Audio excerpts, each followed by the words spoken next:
শুরুতে জানিয়ে দেব, নির্বাচিত পার্লামেন্টের মাধ্যমে দেশ সংস্কারের বিকল্প নেই বলছেন মির্জা ফখরুল। জানিয়ে দেব, জামায়াত প্রতিশোধ নেবে না, জামায়াত প্রতিশোধের রাজনীতিতে বিশ্বাস করে না বলছেন ডক্টর শফিকুর। এছাড়া রয়েছে কোটা সংস্কার আন্দোলনে ছাত্র দলের ৪৯ নেতাকর্মী নিহত। সর্বশেষ জানিয়ে দেব, যৌক্তিক সময় নির্বাচনের উদ্যোগ নেবে অন্তর্বর্তীকালীন সরকার, বিশ্বাস হাফিজউদ্দিনের। নির্বাচিত পার্লামেন্টের মাধ্যমে দেশ সংস্কারের বিকল্প নেই বলছেন মির্জা ফখরুল।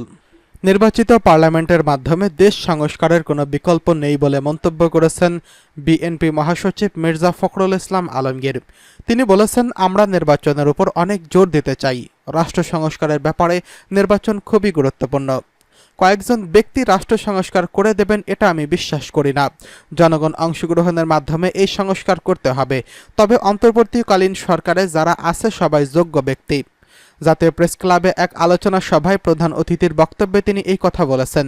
বীর মুক্তিযোদ্ধা ও সাবেক প্রধানমন্ত্রী কাজী জাফর আহমেদ নবম মৃত্যুবার্ষিকী উপলক্ষে এই আলোচনা সভার আয়োজন করে ভাসানী অনুসারী পরিষদ। মির্জা ফখরুল বলেন, অন্তর্বর্তীকালীন সরকারের কাছে আমাদের প্রত্যাশা অনেক। আমরা সবাই মনে করি এই সরকার যৌক্তিক সময়ের মধ্যে একটি সুষ্ঠু নির্বাচনের ব্যবস্থা করবেন। প্রধান উপদেষ্টা দ্রুত জনগণের সামনে কি করতে চান সেটা উপস্থাপন করবেন। একটা রোডম্যাপের মাধ্যমে দ্রুত নির্বাচনের ব্যবস্থা করবেন। ফ্যাসিবাদের নায়ক শেখ হাসিনা পালিয়ে গেছেন, তবে তাদের দোসররা কেউ কেউ রয়ে গেছে, কেউ লুকিয়ে রয়েছে। যেসব ব্যক্তি হাসিনার পাশে থেকে তার দোসরদের ভূমিকায় মানুষের উপর নির্যাতন নিপীড়ন করেছে, লুটপাট করেছে, তাদের আমরা অন্তর্বর্তীকালীন সরকারের উপদেষ্টাদের আশপাশে দেখতে চাই না। গুরুত্বপূর্ণ ব্যক্তিদের সঙ্গে তাদের দেখে আমরা উদ্বিগ্ন ও চিন্তিত হই। রাজনৈতিক দলগুলোর সঙ্গে সত্যিকার অর্থে নতুন সরকারের সঙ্গে কোনো এজেন্ডা ভিত্তিক আলোচনা হয়নি জানিয়ে মির্জা ফখরুল বলেন, রাজনৈতিক দলগুলোর মতামত ও সরকারকে জানতে হবে। রাজনৈতিক দলগুলোর সঙ্গে অবশ্যই অন্তর্বর্তীকালীন সরকারের মতবিনিময় করতে হবে। প্রতিবিপ্লব যাতে না ঘটে সেদিকে দেশবাসী ও নেতাকর্মীদের সতর্ক থাকার আহ্বান জানান। বিএনপির এই শীর্ষ নেতা বলেন, অতি দ্রুত জনগণের চাহিদা পূরণে রাজনৈতিক দলগুলোকে অন্তর্বর্তীকালীন সরকারের সঙ্গে আলোচনা করতে হবে। কিভাবে একটি নির্বাচন করা যায় সেই ব্যবস্থা নিতে হবে। আজকে আমাদের সামনে নতুন এক ভবিষ্যৎ এসেছে। সব জঞ্জালকে তুলে উপড়ে ফেলে দেশকে সুন্দর করে সামনের দিকে এগিয়ে নিয়ে যেতে হবে। নেতাকর্মীদের বর্ণার্থদের পাশে দাঁড়ানোর আহ্বান জানিয়ে বিএনপি মহাসচিব মির্জা ফখরুল ইসলাম আলমগীর বলেন, কুমিল্লা, ফেনী, নোয়াখালী সহ 10 জেলায় বন্যায় কয়েকজনের মৃত্যু হয়েছে। কয়েক লাখ মানুষ পানিবন্দী অবস্থায় রয়েছেন।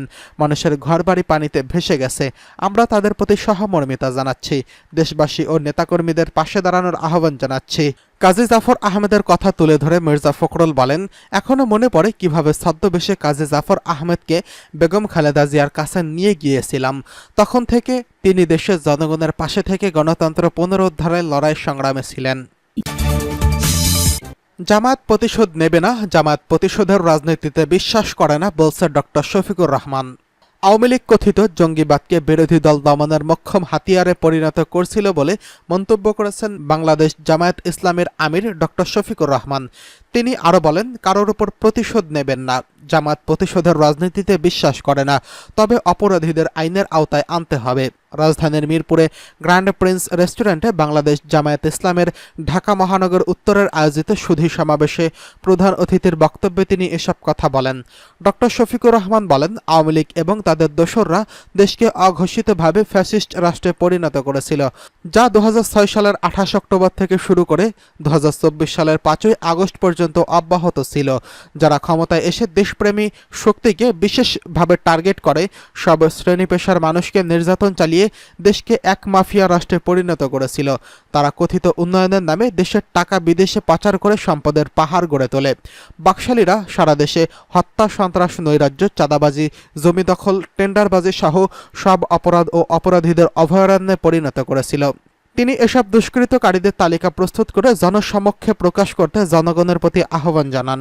তিনি আরও বলেন, কারোর ওপর প্রতিশোধ নেবেন না। জামায়াত প্রতিশোধের রাজনীতিতে বিশ্বাস করে না, তবে অপরাধীদের আইনের আওতায় আনতে হবে। মূলত আমাদের দেশে সংখ্যাগুরু বা সংখ্যালঘু ইস্যু হচ্ছে সমাজকে শোষণ করার অন্যতম হাতিয়ার। আমরা ধর্ম, বর্ণ, গোত্র নির্বিশেষে সবাই বাংলাদেশি। আমরা একই মায়ের সন্তান, তাই কোনোভাবেই সম্প্রীতি নষ্ট করা চলবে না। এদিকে কোটা সংস্কার আন্দোলনে ছাত্র দলের ৪৯ নেতাকর্মী নিহত। কোটা সংস্কার আন্দোলনে জাতীয়তাবাদী ছাত্রদলের ৪৯ নেতাকর্মী নিহত হয়েছেন। নয়াপল্টনে বিএনপির কেন্দ্রীয় কার্যালয় ব্রিফিং কক্ষে ছাত্রদলের সভাপতি রাকিবুল ইসলাম রাকিব নিহতদের তালিকা প্রকাশ করেন। তিনি বলেন, ছাত্র জনতার গণ অভ্যুত্থানে বাংলাদেশ জাতীয়তাবাদী ছাত্রদলের ৪৯ জন নেতাকর্মী শাহাদাত বরণ করেছেন। এই আন্দোলনে হাজারেরও বেশি ছাত্র জনতা শহীদ হয়েছেন। আমি আমাদের ছাত্রদলের ৪৯ জন শহীদ সহ সকল শহীদদের প্রতি শ্রদ্ধা জানাচ্ছি এবং তাদের পরিবারের প্রতি সমবেদনা জানাচ্ছি। জুলাই আগস্ট মাসে আন্দোলনে ছাত্রদলের ত্যাগ ছিল নজিরবিহীন। কোটা সংস্কারের দাবিতে শুরু হওয়া আন্দোলন শুরু থেকেই ছাত্রদল পূর্ণ সমর্থন নিয়ে এবং বৈষম্য বিরোধী ছাত্র আন্দোলনের ব্যানারে ছাত্রদলের সর্বস্তরের নেতাকর্মীরা সাধারণ ছাত্রদের সঙ্গে যুক্ত হয়ে আন্দোলনকে বেগবান করেছেন। তিনি বলেন, ১৬ জুলাই রংপুরের পুলিশের গুলিতে আবু সাঈদ শহীদ হয়েছেন। তার মৃত্যু পুরো দুনিয়াকে নাড়া দিয়েছে।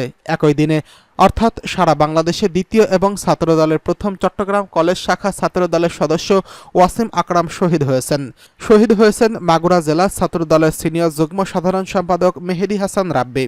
ছাত্রদল সভাপতি বলেন, ৯০-এর স্বৈরাচার বিরোধী আন্দোলন ১/১১ আন্দোলন এরই ধারাবাহিকতায় স্বৈরাশাসকের বিরুদ্ধে গণতন্ত্রের ভ্যানগার্ড হিসেবে ছাত্রদল এবারও পূর্ণ শক্তি নিয়ে শেখ হাসিনার পতনের আন্দোলনে ছাত্র জনতার সঙ্গে সামিল হয়েছিল, যেই আন্দোলনে পরাজিত হয়ে শেখ হাসিনা দেশ ছেড়ে পালিয়েছিল।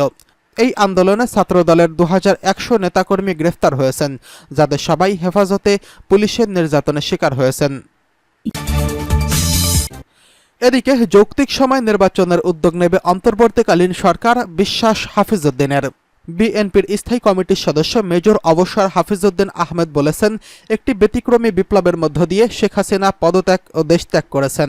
ছাত্র জনতা ও রাজনৈতিক দলগুলো মিলে ডক্টর ইউনূসের নেতৃত্বে একটি অন্তর্বর্তীকালীন সরকার প্রতিষ্ঠা করেছে। এই সরকারকে সহযোগিতা করব আমরা।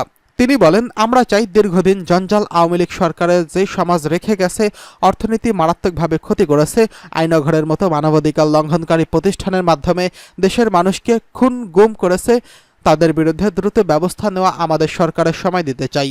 আশা করছি একটি যৌক্তিক সময় জনপ্রতিনিধিদের কাছে সুষ্ঠু নির্বাচনের লক্ষ্যে অন্তর্বর্তীকালীন সরকার উদ্যোগ নেবে।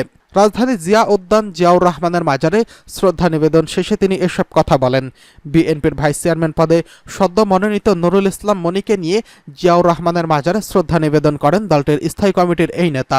এ সময় হাফিজ বলেন, আজ জিয়াউর রহমানের মাজারে এসেছেন বিএনপির ভাইস চেয়ারম্যান নুরুল ইসলাম মনি।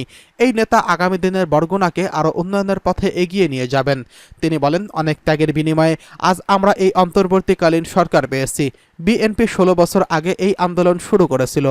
আমাদের শত শত কর্মী খুন হয়েছে, হাজার হাজার কর্মী জীবন দিয়েছে। আওয়ামী লীগ সরকার, বিএনপি এবং তার অঙ্গ সহযোগী সংগঠনের উপর যে ধরনের অত্যাচার হয়েছে, নির্যাতন হয়েছে, এই বিশ্বে আর কোথাও তার নজির নেই। আন্দোলনের শেষ পর্যায়ে কোটা আন্দোলনে মাঠে নেমেছিল ছাত্র জনতার দল। আমি বৈষম্য বিরোধী ছাত্র আন্দোলনে প্রতিটি নেতা এবং প্রতিটি সদস্যদের ধন্যবাদ ও অভিবাদন জানাই।